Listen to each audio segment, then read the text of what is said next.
আজকে ইফতারের পাশাপাশি একটু গাজরের হালুয়া তৈরি করলাম। তো বাসায় কিছু গাজর ছিল, তো ওগুলো কি করব, পরে ভাবলাম গাজরের হালুয়া করে ফেলি।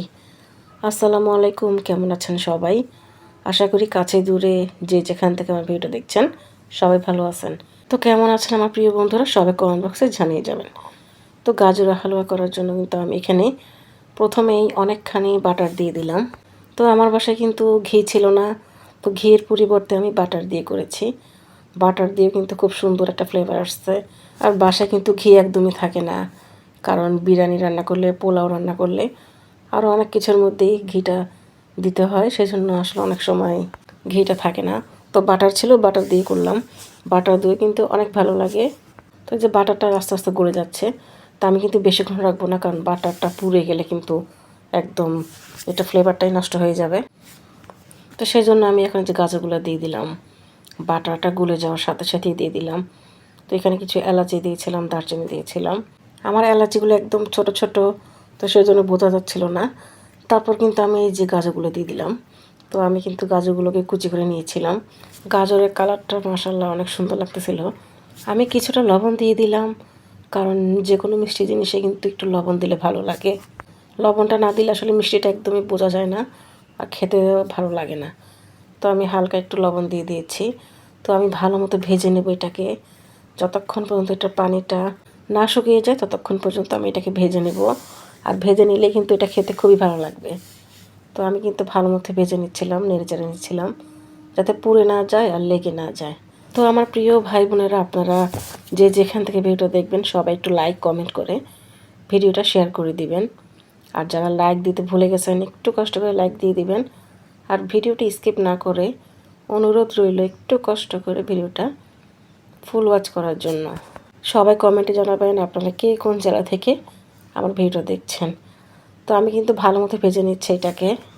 যত ভাজবেন ততই কিন্তু এটা টেস্ট ভালো হবে, সুন্দর একটা ভালো সুঘ্রাণ আসবে। তো আমি কিন্তু ভালো মতো ভেজে নিচ্ছিলাম। তো আমি এখানে একটুখানি পানি দিয়েছি, বেশি পানি দিই নেই, যাতে এটা একটু সিদ্ধ হয়, সেই জন্য অল্প একটু পানি দিয়েছি। পানি দিয়ে ঢাকা দিয়ে দিব, যাতে ভালো মতো সিদ্ধ হয়ে যায়। আর চিনি দিলেও তো একটু পানি উঠবে, সেই জন্য কিন্তু আমি অল্প একটু পানি দিয়েছি। পানিটা দেওয়ার সাথে সাথেই কিন্তু আমার এটা শুকিয়ে গেছে। তারপরও আমি একটু ঢাকা দিয়ে দিয়েছিলাম। তো এটাকে আর একটু ভালো মতো নেড়ে চেড়ে নেব, ভালো মতো ভেজে নেব। তারপরে যে আমি 1 বাটি চিনি দিয়ে দিলাম। আমরা একটু মিষ্টিটা কম খাই, তো মিষ্টিটা বেশি হয়ে গেছে, কিছু করার নেই। এদিকে কিন্তু চিনিটা গলে একদম মানে পানি পানি হয়ে গেছে। এটাকে ভালো মতো আবার শুকিয়ে নেব। আপনারা যে যেমন মিষ্টি খান ওরকম মিষ্টি দিবেন। তো আমরা কিন্তু মিষ্টি খুবই কম খাই, তারপরে কিন্তু মিষ্টি অনেক হয়ে গেছে। তো এখন এটাকে ভালো মতো নেড়ে চেড়ে একদম ভাজা ভাজা করে ফেলবো আমি। তো গাইস, আপনাদের সাথে বক বক করতে করতে কিন্তু আমি এটাকে ভালো মতো ভেজে নিব। তো আমি এখানে কিন্তু আজকে নারকেল দিয়ে দিব। আমি বাদাম দিয়ে করব না, একটু নারকেল দিয়ে করব। বাচ্চারা বাদাম পছন্দ করে না, ফেলে দেয়, সেই জন্য আমি নারকেল দিয়ে করব। আর নারকেল দিয়েও কিন্তু অনেকটাই ভালো লাগে, যার যেমন ভালো লাগে সে সেভাবেই তৈরি করে। তো আমি বাদাম দিইনি বাচ্চাদের জন্য, আমি নারকেল দিয়ে দিলাম। নারকেল দিয়েও কিন্তু দেখতে খুব সুন্দর লাগছে, তারপর খেতেও ভালো লাগবে। তো এখন কিন্তু আমি ভালো মতো আরও ভেজে নেব। এটাকে একদম শুকিয়ে নেব, যতক্ষণ পর্যন্ত না শুকিয়ে যায়। তো আমি মাঝখানে আরেকটু বাটার দিয়ে দিলাম, দিয়ে এটাকে একদম সুন্দরভাবে ভেজে নেব, ভাজা ভাজা করে ফেলবো।